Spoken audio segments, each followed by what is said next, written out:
काशी नगरी में वही सुदामा ब्राह्मण जब अपने घर आया, उसके पत्नी और बच्चे भी हो गए भैया। समय का दौर, समय बिताता बिताने लगे धीरे धीरे धीरे धीरे धीरे धीरे धीरे धीरे बहुत समय लगभग 15-20 साल 30 साल गुजर गए। सुदामा जी के पास ऐसे दिन दशा, ऐसी दरिद्रता आ गई भैया।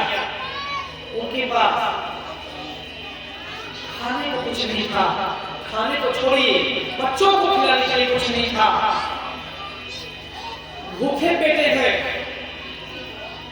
पेट जब खाली रहता है तो भैया गिरी बाबा, मैं जानता हूँ हो गिरी बाबा सोकर वालों कि पेट अगर खाली रहता है तो व्यक्ति मन से सांस भी नहीं ले पाता है, वो बोल भी नहीं पाता हो भैया। अगर पेट खाली रहता है तो आवाज भी नहीं निकलती, चलना तो दूर, बोलना तो दूर, सांस भी नहीं ले पाते खाली पेटे। सुदामा जी की स्थिति सोचिए, कई महीने से भूखे थे, कई साल से भूखे थे। उनके जो पिता थे, छोटे छोटे बच्चे थे, वो भी कई साल से भोजन नहीं किए थे। स्थिति ऐसी आ गई कि अब सब के सब मर जाएंगे, भूखे प्यासे मर जाएंगे, उनका शरीर बचने वाला नहीं है। क्योंकि यह शरीर 5 रत्नों से बनी है, चित्त जल पावक बदन शरीरा, पंच रचित अधम शरीरा। लेकिन भोजन अग्नि से बनता है, अग्नि मिल नहीं पा रही है, भोजन मिल नहीं पा रहा है शरीर को, तो शरीर जिंदा कैसे रहेगी? रहते रहते एक दिन सुशीला के बच्चे ने माँ को पूछने लगा, तो छूटने लगा, माँ भूख लगी है, माँ मैं भूख बर्दाश्त नहीं हो रही। बाबा माँ का कलेजा तो वैसे नहीं मानता, सब जानते हैं। बच्चे पूछ रहे हैं, माँ मुझे जल्दी खाना खिलाओ, भूख लगा है, माँ जल्दी भूख लगा है, भोजन दो, भोजन दो। सुशीला के पास भोजन नहीं है, सब करवा दो। मार करके, डांट करके बच्चों को चुप करवा दे रही है। फिर भी 2-4 मिनट बच्चे चुप रहते, फिर भूख लगती, पेट में चूहा कूदने लगता, तड़पने लगते। फिर माता पिता का आंचल पकड़ करके, सुदामा जी का धोती पकड़ के बच्चे कहते हैं, पिताजी पिताजी पिताजी पिताजी भोजन दीजिए ना, मुझे भूख लगा है, भोजन दीजिए ना। सुशीला बोली, स्वामी हम और आप तो मान जाएंगे, लेकिन बच्चे का मन नहीं मानेगा, बच्चे का कलेजा नहीं मानेगा। स्वामी जब से आप आए हैं तब से खाने के लिए हमारे पास कुछ नहीं है। हे स्वामी, मैं तो सुना हूं कि अब आपके जो बचपन के मित्र थे उनके बारे में मैं सुनी हूं और उनकी महिमा भी मैं जानती हूँ। हे माधव, अगर ऐसा है तो मैं शाम तक बच्चों को मना की जो रो रहे हैं, मार करके, डांट करके, सजा दे करके मैं बच्चों को भूखे पेटे मना लूंगी। लेकिन हे प्राणनाथ, ये हार्दिक इच्छा है कि एक बार अपने मित्र के बारे में आप बड़े राम नाम गाते हैं, किसे किसे गाते हैं, तो एक बार जाकर के उनके चौखट पे फरियाद करने लगे जाइए। हे स्वामी, वो दिन दयाल है, सबकी विनती सुनते हैं। कोई आधी रात को पुकारे, मेरे बाबा श्याम निर्बल का बल हो जाते हैं। स्वामी मेरा कहना मानिए, रोने धोने से कुछ नहीं होगा, बहुत कुछ चिंता करने से कुछ नहीं होगा, दूसरे गांव वाले सब मजा लेंगे। हे स्वामी आप जाइए और उनको अपनी समस्या सुनाइए, क्योंकि उनके मुंह से ही मैं सुनी हूँ। हे स्वामी ध्यान से सुनिएगा। हे प्राणेश्वर, यह मैं वासुदेव नारायण द्वारकाधीश के मुख से ही सुनी हूँ कि हे मित्र, वह मित्र कैसा जो मित्र के सुख दुख में काम न आए, वह मित्र क्या जो मित्र की दर्द का पहचान न कर सके। सो हे स्वामी आप मेरा कहना मान लीजिए, आप जाइए उनके शरण में, निश्चय ही वो आपको पसंद करके भेजेंगे। पत्नी की इतनी बात सुनकर सुदामा बोले, हे प्रिय,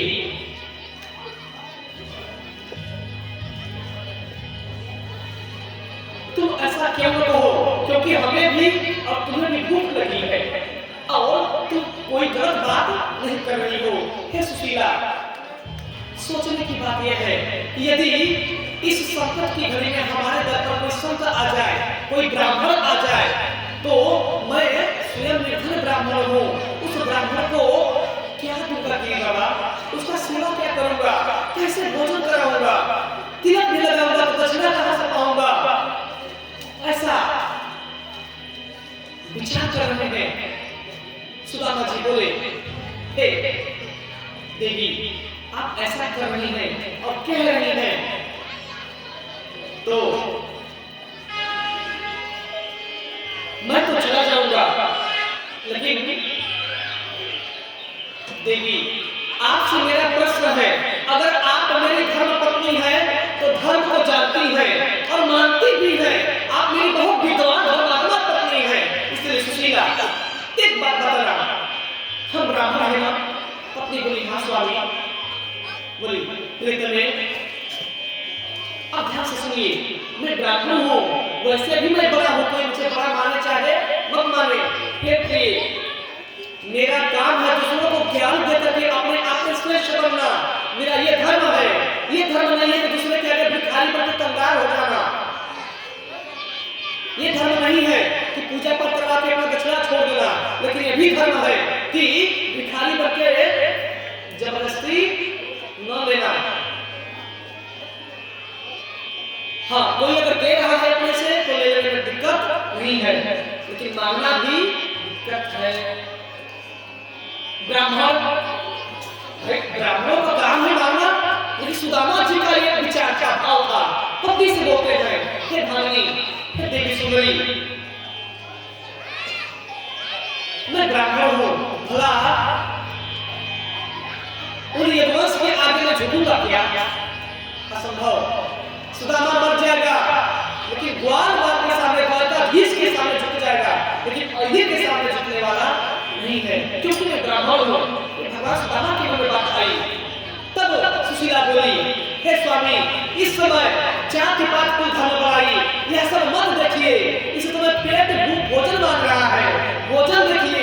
अब धर्म ये है, वह मित्र कैसा जो एक मित्र के काम न आए, बस यही बात सोच करके, मेरी बात मान करके आप उनके पास जाइए और निश्चय ही वो दिन दयाल है, वो दिल की बात समझते हैं। सुदामा बोले, सुशीला मैं मानता हूँ मुझे जाना चाहिए, लेकिन ये बताओ मेरे पास उनके बच्चे होंगे, हाँ, राजा बन गए हैं हो भैया, हे सुशीला, अब वो राजा हो गए हैं, मेरे पास अच्छे कपड़े नहीं है, हाँ, सबको लगता है कि किसी की शादी में बढ़िया लाली लिपस्टिक मार लूं, बढ़िया बाल झाड़ लूं, सेट मार लूं, लेकिन सुदामा जी बोलते हैं, हे सुशीला, मेरे पास न तो ट्रेन है, न तो हेलीकॉप्टर है, न तो मोटरसाइकिल में पेट्रोल डाल करके कटाव हम चले जाए। इस सुशीला, मेरे पास तो वस्त्र पहनने का द्रव्य भी नहीं, फटा वस्त्र भी अच्छे से नहीं है, मैला है, फटा है, क्या मुंह लेके जाओ और ऊपर से बड़े आदमी ब्राह्मण हो, क्या मैं फटा हुआ कपड़ा पहन के भिखारी बन के उनके यहाँ जाऊंगा तो क्या मुझे बुलाएंगे? सुशीला, तू बता सुशीला। सुशीला विचार करने लगी, फंस गई बातों में, बड़े बढ़िया तरीके से फंस गई सुशीला। हाँ स्वामी, आपने तो सही बात कही, आपके पास है क्या? आप क्या ले जाएंगे? आपके पास अच्छे कपड़े भी नहीं है, क्या पहन के जाएंगे आप? हे स्वामी, एक धोती जो रखी थी वह भी एक सन्यासी आए, उनको भी मैं दे दी, नहीं तो वही रहता तो वही कपड़ा पहन के चले जाते, लेकिन अब तो वह धोती भी नहीं रही। राधे राधे। हे स्वामी, अब मैं क्या पहनाऊं, क्या दूं? तो सुदामा बोले, तुम कैसे बोल रही हो सुशीला जाने के लिए? क्या मैं वही तो मैं बोल रहा था कि खाली हाथ ब्राह्मण कहीं नहीं जाएगा। देखिए, झुकने का मतलब यहाँ यह है कि वो परमात्मा है, और सुदामा अपने भाव में कह रहे हैं, वो मेरा मित्र परमात्मा है, तो बताने की झुकने की जरूरत नहीं पड़ेगी, वो स्वयं जान जाएगा। इसलिए मैं ब्राह्मणों को इसके यहाँ झुक करके मैं अपने कन्हैया को मजबूर नहीं करूंगा, इसमें मेरे कन्हैया की याद जाएगी कि कन्हैया को सुदामा झुका दिया, लेकिन ये सुदामा जी सोच रहे थे कि कन्हैया को न झुकाऊं, लेकिन मेरा कन्हैया न चाहते हुए भी झुक गए।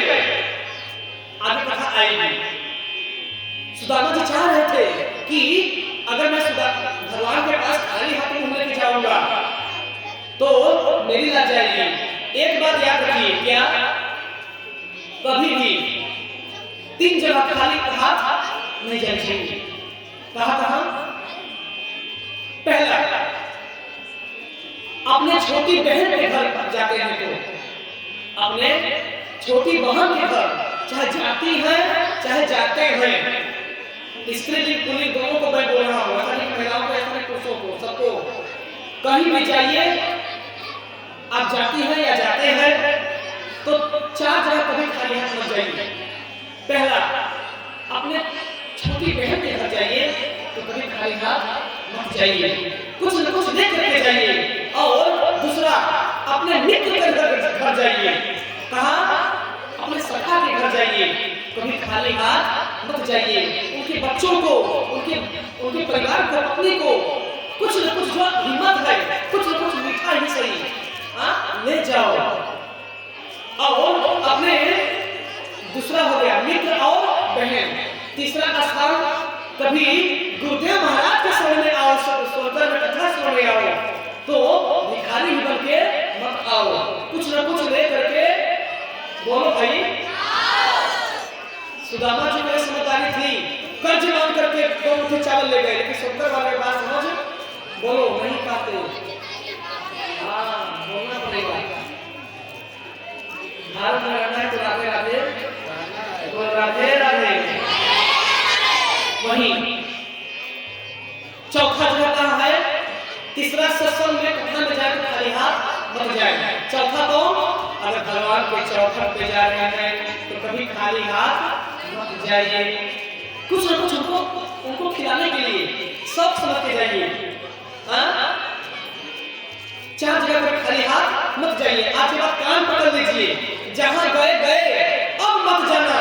अगर लेना चाहते हो तो यही मेरा तुम लोग आशीर्वाद ले लो।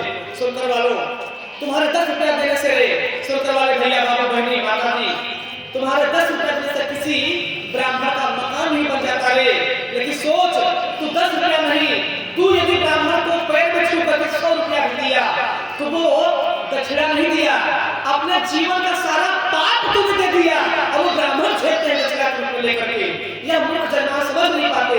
इसलिए जितना हो सके दक्षिणा दे दो, तो अपना पूरा पाप जाएगा, वो ब्राह्मण झेलेगा तुम्हारा पाप। इसीलिए सुदामा जी गए तो खाली हाथ नहीं गए। बड़ी प्रकार से सुशीला बोली, स्वामी खाने के लिए नहीं है घर में, ले जाने के लिए क्या दूंगी? हे प्राणेश्वर, आप यही किए और कृपा को शांति बनाए। राधे राधे।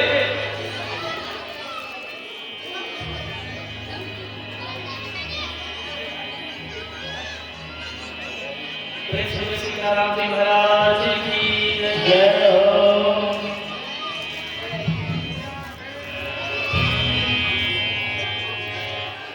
सुशीला बोली, स्वामी आप यही कभी ठहरिए, मैं अपने बगल वाली दीदी के पास जाती हूँ।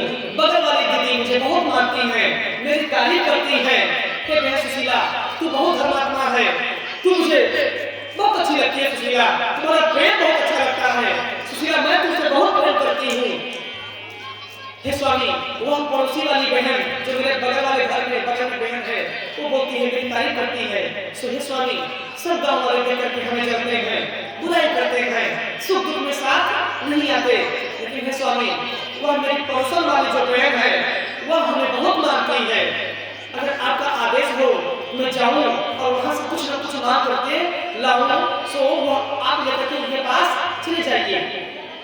सुदामा जी बोले, हे प्रियतमा, अगर तुम्हें मिल जाए तो जाओ मैं संदेश लाओ, क्योंकि खाली हाथ में जाने वाला भी नहीं हूँ। यदि कुछ मिल जाए तो संदेह है कि मैं चला जाऊं, फिर भी संदेह बता रहे हैं। जाने की इच्छा नहीं है, लेकिन भूख सता रही है और मिलने का मन भी कर रहा है कि मैं अपने बचपन के मित्र से मिल लूं। सुशीला दौड़ी दौड़ी, फटी हुई बिना साड़ी पहनी थी मेरी बाबा, दौड़ी दौड़ी गई। इतनी घबरा कर गई कि कितना जल्दी मैं चावल ला करके स्वामी को दे दूं तो दौड़कर जल्दी द्वारका जाए और भर जाए, ये मन में चाह थी, भूख लगी थी। दौड़ करके जाती है सुशीला बहन, दौड़ती दौड़ती गिर जाती है, फिर उठती है, चोट लग जाती है उसको, घबराते हुए कि बच्चे रो रहे हैं। माँ का कलेजा कैसे मारेगा भैया सोचिए, नहीं मानता माँ का कलेजा, बच्चे रो रहे हैं ना, उसको भी भूख लगी है, सांस नहीं ले पा रही है, बोल नहीं पा रही है, खाली पेट पानी भी पी रही है, तो जहर लग रहा है। सुशीला दौड़ी दौड़ी गई पड़ोसन वाली दीदी के पास, बोली बहन इस दुख की घड़ी में तेरे बहन का साथ देने वाला कोई नहीं है। बहन मैं तुमसे अरदास लेके आई हूं, मेरे बच्चे भूखे हैं, अगर आपके पास 150 ग्राम चावल होता तो दे देती, मेरे बच्चे भूखे खा लेते, उनका पेट भर जाता। ये बहन बाद में मैं कोई मजदूरी या काम धंधा करके धन कमा के मैं तुम्हारी दे देती। सो इतनी कृपा कर बहन, बच्चे भूखे हैं, आज 150 ग्राम चावल दे देती तो मेरे बच्चे खा लेते, उनका पेट भर जाता। बहन बच्चे रोते हैं, मेरा कलेजा नहीं मानता, मेरा मन नहीं मानता। सुशीला की बात सुन करके भैया बहन के आंखों में नमी आ गई, बहन रोने लगी, बोले रे सुशीला अभी मैं जिंदा हूं तेरे लिए, तू धैर्य को पकड़ी रह, ठहर, अभी मैं अंदर से यूं गई यूं आई, गई दौड़ी दौड़ी। उसके भी घर कुछ खाने के लिए नहीं था, लेकिन फिर भी वह पड़ोसन वाले बहन बेचारी कहीं से व्यवस्था करके इतना सा चावल, 2 मुट्ठी चावल ला करके सुशीला को दे दी। सुशीला जिस साड़ी का पल्लू बना करके रोक रही है चावल लेने के लिए, पूरा चलने जैसा छेद है, चावल देखती है पूरा चर चर चर चर चावल नीचे गिर जाता है। सुशीला एक हाथ से आंसू पोंछ रही है, एक हाथ से पल्लू पकड़ी है, और जो बहन चावल दे रही है वह सुशीला को चावल उठा करके उससे पल्लू में दे रही है। यह दृश्य जब देवी देवता देख रहे हैं, रुक्मिणी मां देख रही है, तो भगवान कृष्ण से बोल रही है, हे स्वामी आपका करुणा बंगालय है, आप दीन दयाल है, आपका कलेजा पत्थर सा क्यों हो गया है नाथ, उसकी दीन दशा मुझसे नहीं देखी जा रही, हे नाथ आप कैसे देख पा रहे हैं, कैसा कलेजा बनाएगा मेरे माधव। प्रभु बोले हे देवी अभी सुदामा का समय नहीं आया है, इसका समय जब आएगा तो स्वयं चलकर के मेरे पास आएगा, अभी इसका समय नहीं आया है। नाराज समझाए इधर बड़े प्रकार से सुशीला चावल लेके आई और एक अच्छा सा कपड़ा दे करके, हालांकि फटा तो सारा कपड़ा है, जितने भी घर में है सब पुराने हैं, नया कपड़ा कहां से आए हो देवी बाबा, सब फटे कपड़े हैं, सब में छेद हैं, फिर भी संभालते संभालते ऐसे कपड़ा में 2 मुट्ठी चावल पोटली बना करके सुदामा जी को दी, और एक हाथ से दे रही है और एक हाथ से सुदामा जी पकड़ रहे हैं और बोली स्वामी आप जाइएगा ना तो वो आपसे जरूर पूछेंगे कि भैया भाभी मेरे लिए क्या दी है। स्वामी यदि आपसे वो ऐसा पूछे तो आप कह देना हे माधव अरे मेरे पास तो स्वयं खाने को नहीं रह सकती, मेरा पेट स्वयं खाली है, चाचा मेरा पेट स्वयं खाली है, हे माधव मेरे पेट की दर्द, मेरे रूह की दर्द तुमसे क्या छुपा है, तुम सब जानत अंतर यानी तुम सब जानते हो, तुम्हें कुछ बताने की जरूरत नहीं। सो धर्म ये है स्वामी आप उसे बताइएगा कि हे मित्र तेरी भाभी जो कुछ भी तेरे लिए दी है, जो कुछ उस दरिद्र के पास था वो तुमको दी है, इससे अधिक देने के लिए उसके पास कुछ भी नहीं था। सुशीला बताइए स्वामी आप जा करके उनसे इतना बोलिएगा कि हे माधव,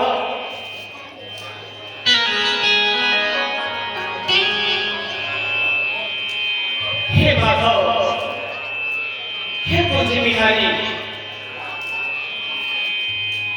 मेरे पास खुद खाने के नहीं है, पहनने के वस्त्र नहीं है, सर पे रहने को छत नहीं है, मैं बड़ा दरिद्र आपको क्या दे सकता हूँ? फिर भी कर्ज ही सही, बगल से मैं सूद ब्याज के कर्ज मांग करके चावल लाई हूँ, तेरा तुझको अर्पण क्या लागे मेरा, ओम जैसे द्वारकाधीश हरे। हे नाथ, तू अपने भाभी की ये दी हुई भेंट हंस करके स्वीकार करना, क्योंकि इसमें बस एक प्रेम है, इसमें धन नहीं बैठी हूँ, मेरे पास आई भी नहीं देने के लिए। इतना कहकर के सुशीला बड़े प्रकार से समझाई और समझा करके कुछ पल, कुछ मिनट के लिए सुदामा जी के बाहों में गले से लिपट करके सुशीला सुदामा जी को पकड़ करके रोने लगी। एक पत्नी पति को पकड़ के रो रही है, हे स्वामी, पता नहीं वहां आप जाएंगे तो काम मेरा हो पाएगा या नहीं, कृष्ण जी जान पाएंगे या नहीं, ऐसा सोचते हुए सुशीला से आदेश लेते हुए बड़े प्रकार से सुशीला समझाई, है ना, इतना जरूर याद करिएगा, वह मित्र कैसा जो मित्र के काम न आए। सुशीला जी से विदाई लेकर के सुदामा जी चल पड़ते हैं।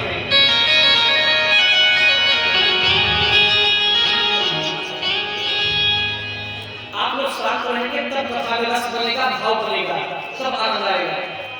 सोच करेंगे तो ना तो वक्ता का मन लगेगा कथा करने में, ना तो श्रोता का मन लगेगा। सो भक्त करिए, ये भीख मांग रहा हूँ सबसे, तीसरी बार भीख मांग रहा हूँ, सो भक्त करिए, आराम से राधे राधे। सुदामा जी हरि गुण गाते हुए, सुशीला की पत्नी की बात मानते हुए, भगवान पे भरोसा रख करके नाम लेते हुए सुदामा जी पढ़ते हैं, जा रहे हैं, रो रहे हैं, हरि गुण गा रहे हैं, उनके समझ में कुछ नहीं आ रहा। सुशीला तो बड़े प्रकार से सुदामा जी को समझा के विदा करती है। अब सुदामा जी जब अकेले गिरी बाबा चल दिए हैं रास्ते में, तो बड़े प्रकार से सोच रहे हैं कि रे सुदामा, तू तो चल पड़ा है, सोच तू भिखारी है, वो द्वारका के धीश है, न्यायाधीश राजा बन चुके हैं, सोच उनके शरीर पे सोना हीरा मोती पीतांबर है, और सुदामा नीच, तेरे दर पे कभी धोती भी नसीब नहीं है, तेरे सर पे टोपी भी नहीं है, तन पे जामा नहीं है, रे सुदामा तू सुदामा नहीं है, सोच सुदामा, क्या तुम्हें द्वारकाधीश अपना लेगा तू जैसे भिखारी को? फिर सुदामा जी यही जब मन में सोचते हैं तो उनका जाने का मन नहीं होता, पुनः अपने भवन की तरफ लौट सकते हैं कि नहीं, मैं नहीं जाऊंगा, भूखे मर जाऊंगा, कि ब्राह्मण छुटने वाला नहीं है।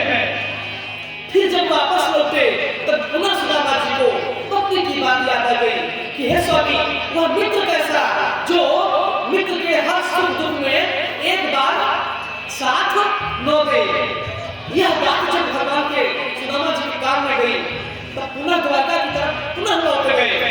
फिर कुछ दूर आगे गए, फिर विचार किए कि मुझे नहीं जाना, पता नहीं वहां के सेवक मेरा अपमान करेंगे, रानियां क्या कहेंगी, उनके जितनी रानियां हैं भैया सब मेरी बारी बारी हंसी लेंगी, मेरा अपमान करेंगी, भगवान के बच्चे बच्चियां होंगे, सब मुझे देखे देख फटा कपड़ा पहना तो मुझे क्या कहेंगे कि ये ब्राह्मण भिखारी है, दरिद्र है, वहां मेरा हंसी होगा।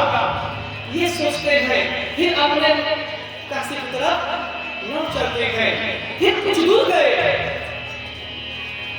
फिर उनके मन में आया कि नहीं यार, सुशीला जो बोली है गलत नहीं बोली है, और ये परमात्मा स्वयं बता रहे हैं पुजारी जी कि वह मित्र कैसा जो मित्र के सुख दुख में शामिल न हो, मित्र का सुख दुख में साथ न दे। सो हे सुदामा, तू बिना मतलब